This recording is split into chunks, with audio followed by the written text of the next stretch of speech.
Fala meus queridos, bora para mais uma aula de dicas e apostas aqui da Medway.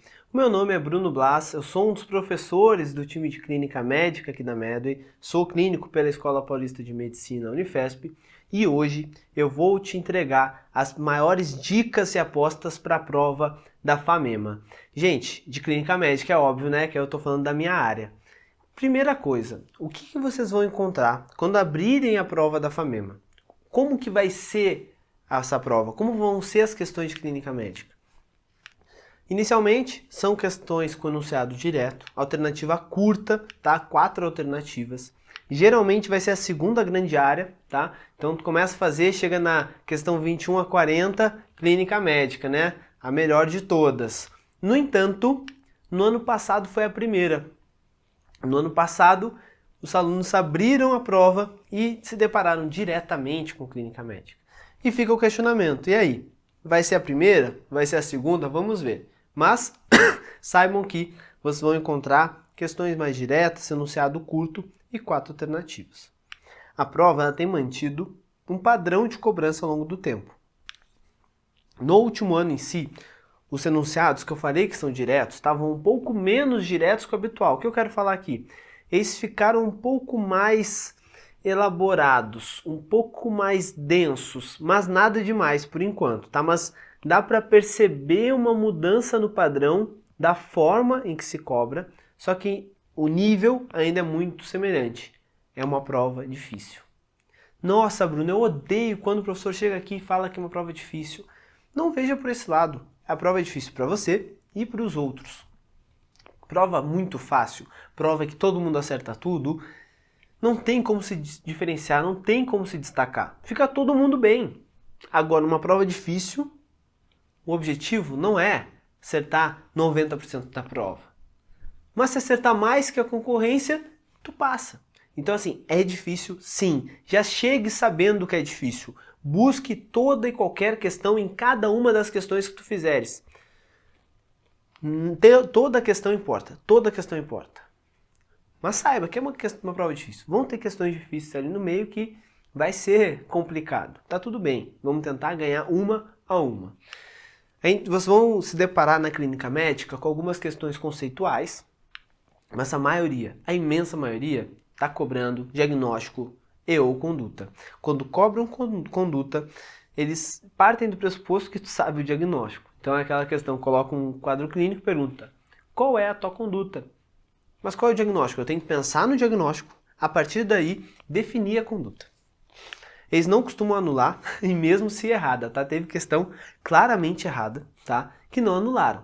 E ok, a gente não vai brigar com a questão, quer dizer, a gente vai mandar recurso, mas vamos fazer o que deve fazer com as ferramentas que a gente tiver, tá? Então assim, pode ser que tenha a questão errada, tente buscar a melhor resposta, tente buscar o que o cara que montou essa questão queria te falar. Às vezes a gente quer ser mais inteligente, né? Tem uma que é claramente a resposta, mas tem outra que também tá meio certa. Cara, marca aquela que tu sabe que é a resposta e segue o jogo, porque pode ser que não anule. De imagem, pouco frequente, tá? Das poucas que aparecem, geralmente é eletro, que eu adoro, afinal de contas sou residente de cardiologia, mas mesmo assim não é muito, tá? Mas pode encontrar ali um eletro nas 20 questões de clínica. A tendência que eu tenho visto é ter menos imagem. Quando eu olhei as questões de 2020 para cá, em 2020 tinham 5 questões das 20 de clínica com imagem. 21, só uma. 22, 2. 23, nenhuma. E 24, uma. Ou seja, nos últimos 4 anos foram 4 questões com imagem. Mais ou menos uma por ano, tá? Uma por ano. Sendo geralmente eletrocardiograma. De dicas, tá? Como é uma prova difícil, pense fora da caixa, tá? Tem que ampliar um pouco. Não dá para ficar só ali no geralzão. Procure sempre, em todas as questões, alguma coisa querendo te atrapalhar, te passar uma rasteira, tá? Sempre tem que ter um pouquinho de malícia. Mas, apesar disso que eu acabei de falar, em prova difícil, tem que ter uma coisa muito clara. Se tu sabe, marca e confia. Ah, mas Bruno, peraí, será que não tem aqui um pega-ratão? Cara, Claramente, é isso, a pergunta é essa, a resposta é essa? É. Marca e segue o jogo. Não fica achando que todas são difíceis, não fica achando que a prova inteira vai ser alguém querendo te passar a perna, tá? Tem que ter a malícia de buscar isso nas questões, mas não vão ser todas. Vai ter questão fácil, tá? Vocês vão olhar a questão e falar, a resposta é essa e marcar. Então saibam disso. Sempre olha a questão, busca alguma coisa que esteja ali para te atrapalhar, não tem, tá seguro, marca a resposta e segue o jogo. Falando de conteúdo aqui, separei alguns conteúdos que caíram mais nos últimos anos, que não dá para chegar na prova sem estar dominando. O primeiro deles é síndrome coronariana aguda. Só que o que dá para perceber na prova da FAMEMA é que, diferentemente da maioria das provas, em que quando cobram síndrome coronariana aguda querem cobrar infarto, eles cobram outras coisas. Diagnóstico diferencial de infarto. Então, primeira coisa, vou trazer aqui alguns diagnósticos diferenciais e normalmente quando eles cobram isso, eles colocam um quadro clínico, dor torácica, algumas coisas, e perguntam qual é o provável diagnóstico. E aqui eu estou falando de diagnóstico diferencial, então, além do infarto, o que eu preciso pensar e o que eu preciso marcar na hora da prova? Dissecção de aorta. A questão não vai colocar uma simples dor no peito, vai colocar uma dor que é lancinante, é muito forte, é uma dor insana, que irradia para as costas. Descreveu que é lancinante, muito forte, vai para as costas. Opa, será que é dissecção? Olha para o exame físico, diferença de pulso, diferença de pressão nos membros, dissecção de aorta. Se eles colocarem um raio-x para ti na prova, a gente vai ver um alargamento do mediastino, tá? Então, dissecção de aorta, dor muito forte, lancinante, aguda, grave, que vai para as costas, diferença de pulso, de pressão, alargamento de mediastino, a resposta é dissecção de aorta. Porque eles vão perguntar, qual é o provável diagnóstico? Dissecção de aorta. Mas tem outros cenários. Pode ser que coloquem uma questão de um paciente que tinha, teve um quadro de infecção de via aérea superior, teve um resfriado, uma síndrome gripal nas semanas anteriores. A dor melhora quando faz flexão do tronco, então ele vai com o tronco para frente, melhora. Deita, piora. Quando eu olho o eletrocardiograma do paciente, tem um supra de ST difuso com infra do segmento PR, que eu vou mostrar depois. Então, se eu tenho um paciente que descreveu dor no peito, mas quadro gripal recente, tem alguma descrição de mudança da dor com posicionamento, mas isso pode ser que não tenha, só de ter uma infecção prévia e um eletro com supra de ST difuso e um infra de PR, eu tenho que pensar em pericardite. Num caso de TEP, vai ser descrito uma dispneia súbita e eu vou avaliar os critérios de Wells. Tem taquicardia, tem hemoptise, neoplasia, tem internação recente, cirurgia recente, o paciente tem um quadro muito típico que não é melhor explicado por outras coisas. Vou pensar em TEP, tá? Então vai ser, o enunciado vai descrever os critérios de Wells para TEP num contexto de dispneia súbita. Se colocam um pneumotórax, aí aqui é uma dispneia súbita também, mas vão descrever um paciente com murmúrio vesicular reduzido, tá? Então eu ausculto, opa, tá reduzido. Eu vou percutir esse tórax e eu vejo, tá hipertimpânico, um tambor, tum, tum, tum. Eu faço um POCUS e eu vejo um sinal do código de barras, ou sinal da estratosfera, que é este daqui. Olha só, aqui é o que seria o normal, o sinal da praia, tá? Então aqui eu vejo que seria aqui a reverberação da pleura, chega aqui, eu vejo esse granular que é do pulmão. Quando o paciente tem um pneumotórax, ele vai ter a reverberação até o final. Então eu vejo essas linhas até embaixo. Isso aqui, essa transição, eu chamo de lung point, tá? Então a gente vai ter claramente aqui um sinal do POCUS com o sinal do código de barras. Beleza? Vamos dar passo para frente então. Quando a gente fala da estenose aórtica, eu estou falando aqui de um paciente que vai ter a tríade clássica, que é angina, dispneia e ou síncope. E a ausculta desse paciente, a ausculta cardíaca desse paciente, vai ter um sopro típico de estenose aórtica, que é como? Um sopro sistólico ou diastólico? Sistólico, um sopro rude, com uma descrição de que cresce e decresce. E esse paciente vai em foco aórtico, cresce e decresce, pode ser descrito em crescendo e decrescendo, em diamante, o pico meso ou até um pico mais tele, se for mais grave, num paciente com estenose aórtica, então tríade mais sopro sistólico que cresce e decresce. Para a tua prova da FAMEMA, desses 5, os 2 mais importantes são esses aqui: dissecção de aorta e pericardite. É o que mais apareceu na tua prova. Um outro tópico dentro de síndrome coronariana aguda que podem cobrar, que já apareceu algumas vezes, é eles colocarem um paciente que claramente tem um infarto, é um paciente que não tem como ir para um serviço, o infarto com supra, não tem como ir para um serviço de hemodinâmica em menos de 2 horas. Qual é a conduta? Trombólise. Mas vocês vão te perguntar o seguinte: contraindicações do trombolítico.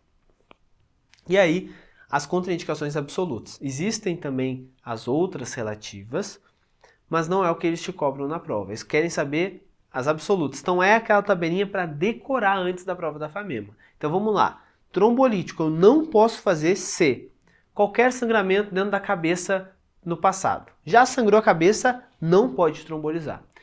Teve um AVC isquêmico nos últimos 3 meses. Então, hemorrágico a vida toda, isquêmico nos últimos 3 meses. Neoplasia dentro da cabeça, não pode. Trauma, um TCE importante nos últimos 3 meses, também não pode. Então, AVC isquêmico e TCE nos últimos 3 meses, fora. Tem um câncer na cabeça, uma neoplasia ou sangramento, também não pode. Qualquer lesão vascular cerebral conhecida. Então, aquela malformação arteriovenosa, né, MAVE, tem uma descrição de que tem alguma malformação, contraindicado. Isso tudo com medo de sangrar a cabeça. Dissecção aguda de aorta também não, porque se eu trombolizar vai dissecar mais ainda a aorta e o paciente vai morrer. E lembrando que dissecção aguda de aorta, o paciente vai ter uma dor no peito, vai ser uma síndrome coronariana aguda e ele pode fazer supra de eletro, porque ele pode infartar pela dissecção. Não é infrequente dissecar a coronária direita e fazer um infarto inferior. Só que como eu vou diferenciar, quando eu vejo esse paciente, ele tem um quadro clínico típico de dissecção, tem alteração de pulsos e de PA, então eu não vou considerar ele como sendo um paciente com infarto com supra. A questão pode colocar um paciente com um eletro, com supra de parede inferior, e não é para trombolizar, porque é uma dissecção de aorta, tá? Discrasia sanguínea também, paciente com alguma doença hematológica, história de sangramento importante, ativo, não pode. Aqui não entra menstruação, tá? Menstruação pode sim trombolizar. Aqui eu tô falando de paciente com discrasia sanguínea, tá? Com hemorragia digestiva alta, alguma coisa grave de sangramento, tá bom? Na prova, geralmente eles querem essa parte do sistema nervoso central, tá? Então, teve AVC nos últimos 3 meses, ou TCE, tem neoplasia, ou alguma malformação, ou já sangrou a cabeça, não pode trombolizar. Vamos fazer uma questão para a gente ver como que eles cobram. Que eu na FAMEMA em 2022. Uma mulher, 47 anos, hipertensa, tabagista, chega na emergência com queixa de dor torácica ventilatório dependente, aqui já, dor de infarto não costuma ser ventilatório dependente, né? Dona Maria, puxa o ar fundo, ela puxa, ai, doeu, isso aí não parece ser infarto. Acompanhada de sudorese fria e palidez cutânea, beleza, isso pode estar numa síndrome coronariana aguda. Refere que há 5 dias se apresenta a dor de maneira contínua e estabelece relação com o quadro gripal da semana anterior. Opa, teve uma gripe, aí agora há 5 dias vem com uma dor meio contínua e quando puxa o ar fundo piora. Passou a apresentar cansaço intenso aos pequenos esforços, então tá aí com também uma dispneia, e foi realizado o eletro a seguir. Aí te dá um eletro, a gente pega o eletro, dor no peito e supra. Opa, tem supra aqui. Aqui acho que também tem. Tem um suprinho aqui. Tem um supra aqui, talvez. Aqui tem. Aqui também tem. Aqui também. Aqui também. Opa, tá cheio de supra. Que azar, né? A paciente infartou o coração todo. Faz algum sentido a paciente ter infartado D2, que é a parede inferior, e AVF, né? D2, AVF, parede inferior. Mas se infartou também V2, V3, V4, V5, V6, que é a parede anterior.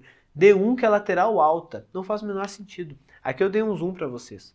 Tem um suprinho em D1, tem D2. Isso aqui já não é contínuo, não faz sentido. Que coronária que infartou para causar isso? Não tem como. Então, D2, D3 e a VF, que é a parede inferior. D1, que é a lateral alta. V3 a V6 que é anterior. Não tem como o paciente ter infartado tudo. Se ela tivesse infartado tudo isso, ela teria morrido. Então o que significa um supradifuso com isso aqui, ó? Percebam que depois que vem a onda P, cai. Isso aqui é o famoso infra do segmento PR. Esse é o segmento PR. O intervalo PR é do início da P até o QRS. O segmento PR é do final da P até o QRS. É justamente esse momento aqui entre a P e o QRS. Está infrado. Então, supradifuso com infra de PR, tem que pensar em pericardite. Ainda mais num cenário desse. Síndrome gripal prévia, dor ventilatória dependente. Isso aqui é pericardite. E aí perguntam pra gente, considerando os achados e com base no diagnóstico mais provável, qual é? Pericardite. A abordagem terapêutica correta é reperfusão coronariana. Vamos trombolizar ou angioplastia. Não, ela não está infartando. Anticoagulante. Não é trombose, não é TEP, enfim. Drenagem pleural. O paciente não tem derrame pleural. O paciente tem pericardite. O tratamento é anti-inflamatório. Tá? Anti-inflamatório. Percebam como eles cobram diagnóstico ou conduta, que eles cobraram a conduta, mas partindo que tu sabe o diagnóstico, como eu te disse. E outra, letra A de armadilha, que na malícia coloca uma dor no peito e um eletro com supra. E aí a letra A, o que faria num paciente com supra? Mas não, ele não é um infarto com supra, é uma pericardite. Tá? Então, é isso que eu quero falar com pega-ratão, com malícia, letra A de armadilha. Seguindo então, artrites, eles já cobraram muito dor lombar com red flag. Eles colocam ali qual paciente com dor lombar que vai te preocupar, paciente que tu vai fazer uma ressonância, que tu vai investigar mais. Porque dor lombar, na maioria das vezes eu vou pensar assim, uma lombalgia mecânica. Agora, se tem isso daqui, eu preciso ligar um alerta, bandeira vermelha, né, red flag, e investigar mais. Que é sintoma neurológico, não incontinência, fraqueza muscular e hiporreflexia. Opa, uma simples lombalgia mecânica não faz sintoma neurológico assim. Continência, isso aqui pensando em síndrome da caldequina. Então assim, hiporreflexia, fraqueza muscular, não, tá estranho. Diagnóstico atual ou recente de neoplasia. Será que a dor lombar é uma metástase na coluna? Então tem que investigar. Sinais ou sintomas de infecção ativa, se o paciente está infectado por alguma coisa e está com dor lombar, isso pode ser uma discite, pode ter infecção na coluna, tá? O que é um tratamento dificílimo, antibiótico prolongado, chato demais de tratar, complicado, tá? Bem difícil. Lombalgia inflamatória, então aquele paciente que fala, porque assim, tem aquele paciente que chega e fala, doutor, eu trabalho de pedreiro, no final do dia, poxa, eu chego em casa e tá doendo, viu? Sim, fica carregando peso e tudo mais, lombalgia mecânica. Cheguei do plantão, dormi mal no plantão, tô com uma dor na lombar. Lombalgia mecânica. Agora não. Eu acordo travado, duro. Eu preciso esquentar o corpo para dar uma melhorada. Depois de uma meia hora que eu tô caminhando, a minha lombar melhora. Então isso aqui é uma lombalgia inflamatória. Eu tenho que pensar em, ainda mais um homem jovem, espondilite anquilosante. Então tem que investigar. Trauma recente, pode ter fratura. Início após 50 anos. Por quê? Porque eu posso estar ali diante de alguma metástase, pode ser um mieloma. Então, assim, depois de 50 anos começou uma lombalgia que não tinha, isso é um red flag. E duração mais de 4 semanas. Lombalgia mecânica é para melhorar antes.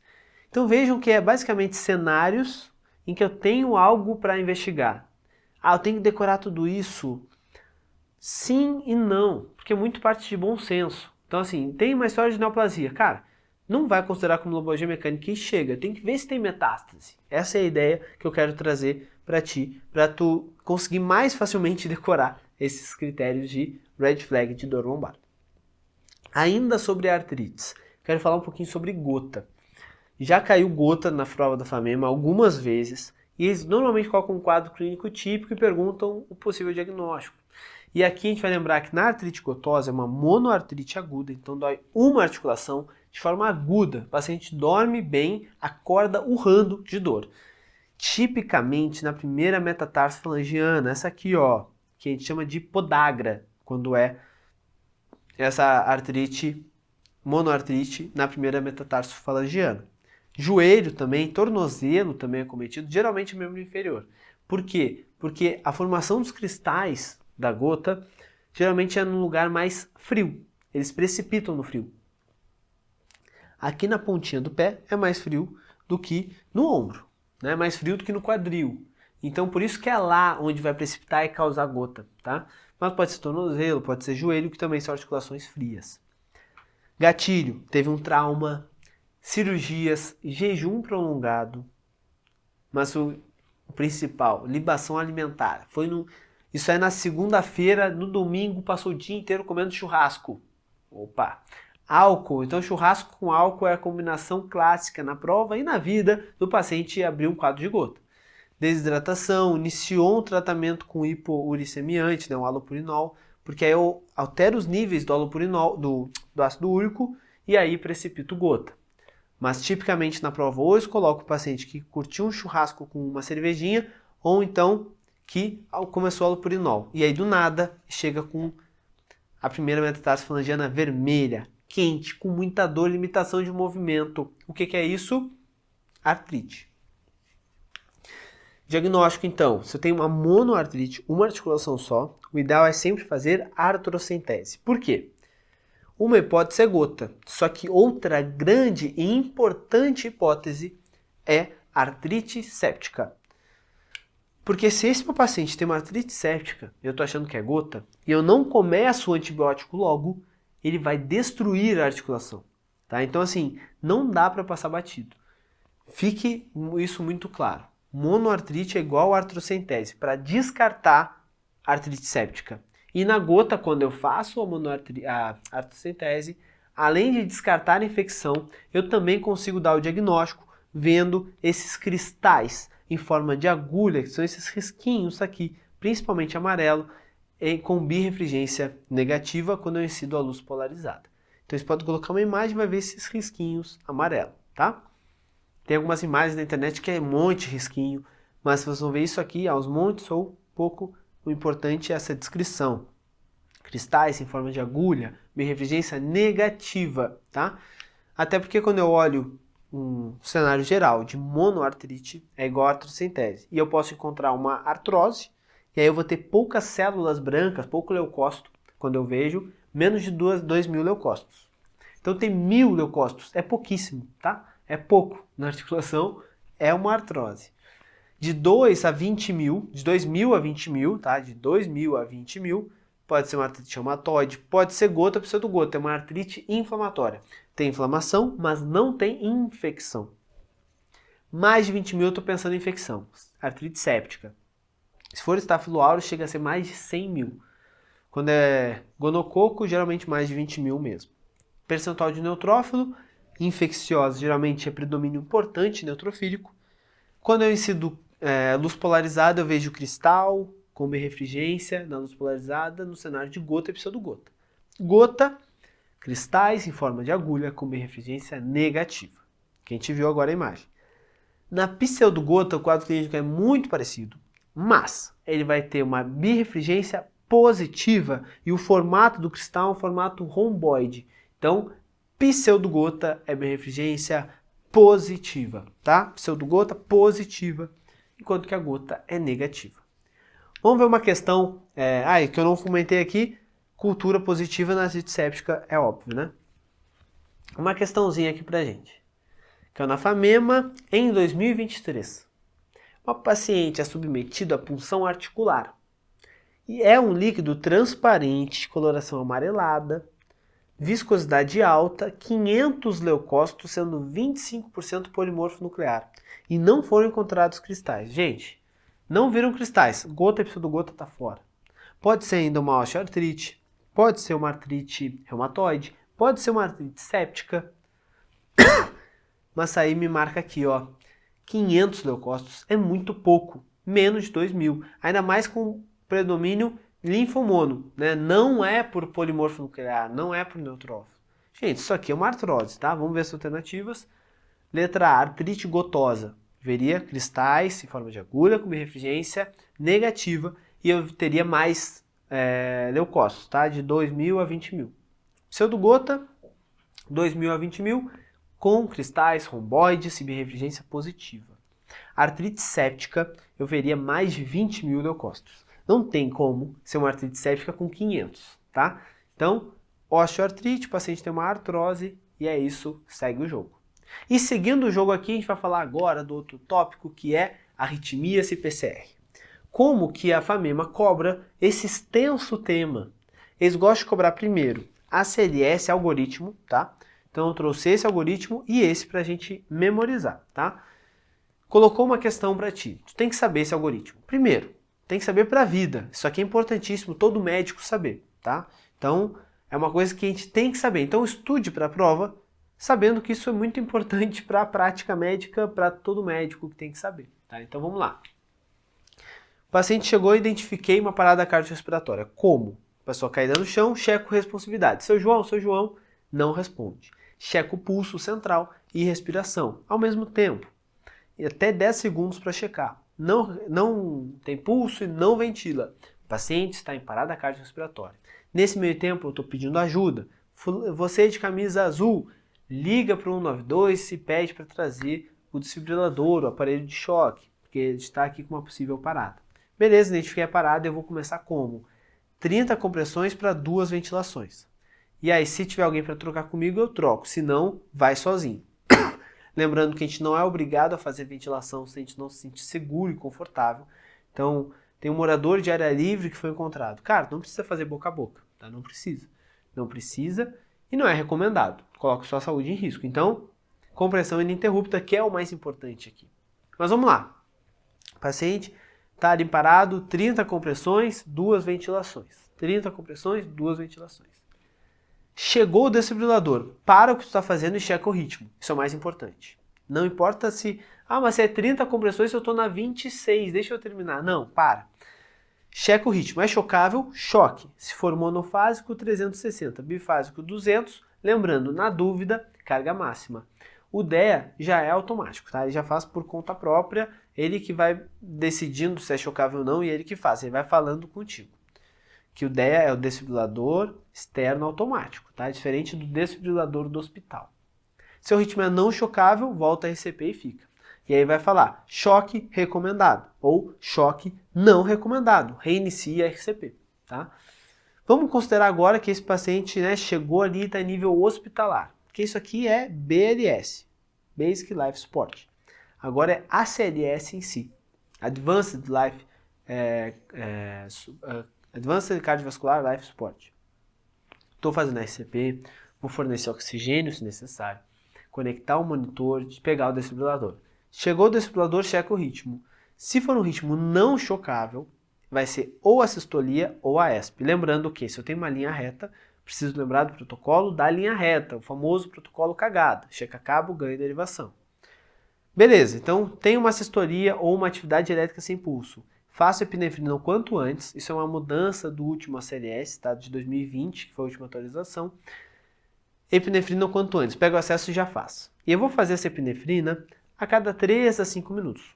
Se eu considerar que cada ciclo são 2 minutos, eu posso fazer num ciclo e no outro não faço. Aí no próximo eu faço. Faço um ciclo sim, um ciclo não. Assim eu estou fazendo de 4 em 4 minutos. O importante é ser a cada 3 a 5. Fico 2 minutos na RCP, 30 compressões, 2 ventilações. Aí, faço adrenalina a cada 3 a 5, considero a via aérea avançada, sempre com capnografia, se disponível, na prova, sim. Intubei, eu vou fazer assíncrono, então eu faço compressões ininterruptas por 2 minutos e a cada 6 segundos eu ventilo. Passou 2 minutos, checo o ritmo. Chocável? Sim, eu vou para o algoritmo no ritmo chocável. Se não, eu vou continuar no SCP 2 minutos, trato causa reversível, mantenho a epinefrina 3 a 5 e vida que segue. Então no ritmo não chocável, eu vou epinefrina logo no primeiro ciclo, 2 minutos. Checo o ritmo. Não chocável, mais 2 minutos. Passou 2 minutos, checo o ritmo. Não chocável, faço epinefrina de novo, que é um ciclo sim e um ciclo não. E fica nessa 2 em 2 minutos, ciclo sim e ciclo não, adrenalina e nada mais. E checar causas reversíveis, sempre. Se for um ritmo chocável lá no início, uma fibrilação ventricular ou uma taquicardia ventricular sem pulso, eu vou fazer o choque logo imediatamente, desfibrilação. Desfibrilo e imediatamente reinicio as compressões. Não é para checar ritmo agora. Pá, volta às compressões. Lembrando sempre, quando vai aplicar o choque, todo mundo se afastar, checar, cobrar e ter certeza para aplicar o choque. Passou 2 minutos, aí durante o primeiro ciclo, né, depois do primeiro choque, eu pego um acesso, vou fazendo RCP. Se eu checo o ritmo, é chocável de novo, depois do segundo choque, ó, primeiro, segundo, aí eu faço adrenalina.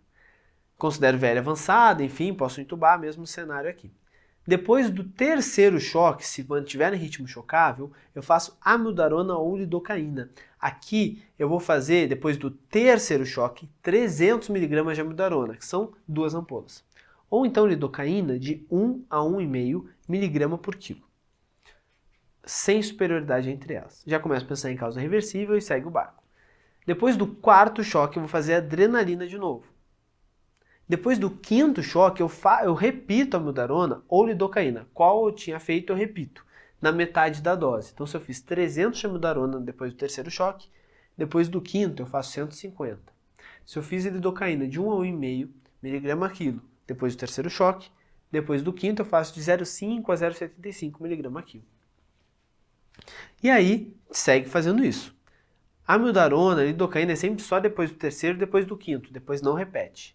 A adrenalina vai ser depois do segundo choque, depois do quarto choque, depois do sexto, oitavo, 10º segundo, ou seja, ciclo sim, ciclo não, tá? Beleza, esse aqui é o algoritmo, é uma decoreba absurda, mas mais uma vez saliento. É importante que a gente saiba, porque quando a gente é médico, a gente está dando aquele plantãozinho, o paciente para, a gente no internato ficava às vezes só na fila para comprimir. Agora que a gente é médico, a gente é o líder da parada, a gente tem que saber tudo isso de cabeça e tem que comandar a equipe toda para que corra tudo bem e o nosso paciente volte, tá? Lembrando, parada cardiorrespiratória é o suprassumo da medicina. O paciente ele está morto na nossa frente. A gente tem que fazer ele voltar. Ou, no mínimo, dar o nosso melhor. E dar o nosso melhor significa saber isso, ser um bom líder, comandar bem e tomar as atitudes corretas. Beleza? Então, entendido isso, saibam que na prova da FAMEMA eles gostam de cobrar considerações do algoritmo, tá? E a gente tem que saber. Chegando mais para o final, eles já cobraram muito bradiarritmias. E bradiarritmia aqui, quando eles cobram, é fácil.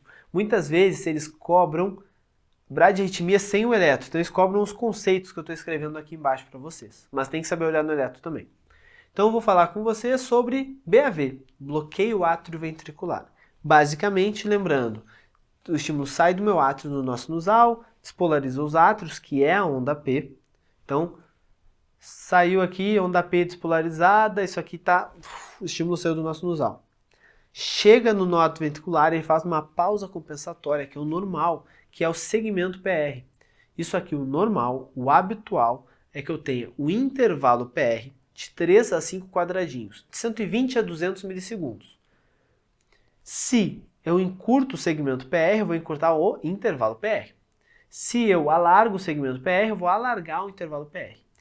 Se eu tenho uma doença no meu nó atrioventricular, que ele está meio bobo, o estímulo não está passando direito, ele fica lentificado, concordam que vai demorar mais para passar? Se demora mais, eu aumento o intervalo PR. Se está mais do que 5 quadradinhos, ou seja, 200 milissegundos, mas eu sempre tenho PQRS, PQRS, PQRS, PQRS. Eu não tenho P's perdidas e soltas no meu eletro. Então é um BAV de primeiro grau. Está lentificado, mas sempre conduz, tá? Então aqui, ó, nunca bloqueia. Tem o PR aumentado, mais de 200 ou 5 quadradinhos, mas não bloqueia, sempre conduz. Agora, esse cenário. Segundo grau Mobius 1, que a gente chama de fenômeno de Wenckebach. Esse cara descobriu esse fenômeno em 1889. Antes de existir eletro, tá? Foi com onda de pulso venoso e radial. O cara é fera, tá? Um holandês. Karel Wenckebach. Se o cara descobriu isso sem eletro, como é que a gente não vai saber com o eletro? Que o Beethoven aplicou a primeira vez, fez a primeira vez em 1906. Ganhou o Nobel em 1929 por causa disso. Gente, a gente tem que saber, tem que saber. E é isso que eu trago isso para gerar um desconforto e a gente falar, poxa, Se o camarada descobriu isso sem eletrocardiograma, eu vou conseguir entender com o eletro, que é muito mais fácil. Então vamos lá. O Wenckebach vai acontecer o seguinte. Eu tenho uma P e o QRS. O intervalo PR aqui, curtinho, normal. E aí eu começo a alargar e a P vai se afastando cada vez mais. E eu vejo que a P fica bem mais afastada. Até que chega um momento em que eu tenho uma P sozinha, sem QRS depois, que eu chamo de uma onda P bloqueada. Faço uma pausa sem nada e volta tudo do começo, PQRS. E vai alargando até bloquear. Então aqui eu vou alargando, eu vou afastando a onda P do QRS, eu vou aumentando o intervalo PR até que a P bloqueia. E por definição, depois do bloqueio, o intervalo PR é mais curto do que o antes do bloqueio. Que aí eu consigo ver os extremos, né? Aqui está bem pertinho, aqui está bem alargado. Claramente, pós-bloqueio está mais curto do que antes. Então significa que foi alargando aos poucos até que ficou bem largo e chegou um momento que bloqueou. Para vocês decorarem, o fenômeno de Wenckebach, ele vem alargando até que bloqueia. Tá? Então o Wenckebach, que é o MOBITS 1, ele vem alargando até que bloqueia. Quando a gente fala do segundo grau, MOBITS 2, que eu vou graduar e dividir o segundo grau em MOBITS 1 e MOBITS 2. O MOBITS 2, eu vou ter uma P bloqueada também, sem QRS depois. Só que aqui não avisou. Eu não veio alargando. Eu tinha uma P, um QRS, PQRS, PQRS, com intervalo PR constante, até que veio uma P e bloqueou. Isso é um BAV de segundo grau, MOBITS 2, em termos de gravidade, é mais grave do que o MOBITS 1. Seguindo, eu tenho ainda uma outra definição dentro do BAV de segundo grau, que é o BAV de segundo grau 2:1.